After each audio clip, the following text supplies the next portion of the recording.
SIT విచారణ జరుగుతున్నప్పటికీ ఏమైనా పర్సనల్గా న్యాయ పోరాటం ఏమైనా చేస్తారా? తప్పకుండా వెళ్తాం, తప్పకుండా. ఎందుకంటే మా వ్యక్తిగత హక్కులను హరించినటువంటి కల్వకుంట్ల చంద్రశేఖరరావు కుటుంబం మీద ఆ రోజు ఉన్నటువంటి అధికారుల మీద ఖచ్చితంగా చర్యలకు మేము న్యాయస్థానాలను కూడా ఆశ్రయిస్తాం. రాష్ట్ర ముఖ్యమంత్రి ఏం చెప్తారా?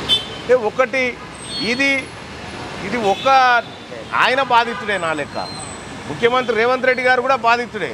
ఆయన ఫోన్లు ట్యాప్ అయినాయి, మా ఫోన్లు ట్యాప్ అయినాయి, అన్ని ఫోన్లు ట్యాప్ అయినాయి. అప్పుడు నేను ఒకటి ఏమంటున్నా అంటే ఇది చాలా తీవ్రమైన నేరం. దీన్ని తీవ్రంగా పరిగణించి దీన్ని త్వరగా ఇంకా అవసరమైతే సిబ్బందిని పెంచైనా సరే ఈ దోషులను కఠినంగా శిక్షించాలి. వీళ్ళను చట్టం ముందు దోషులుగా నిలబెట్టాలి. ప్రజలకు భరోసా రావాలి. గత ప్రభుత్వం చేసిన దుర్మార్గాలు ఈసారి జరగవు, ఈ ప్రభుత్వంలో జరగదు, ఈ ప్రభుత్వంలో ప్రజాస్వామ్యం పరిడవిల్తుంది అనేటువంటి సంకేతం ప్రజలకు పోవాలి. అది ముఖ్యమంత్రి గారు చెప్పాలి.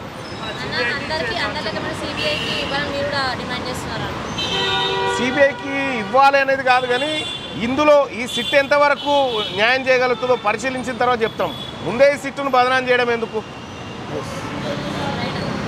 రైట్.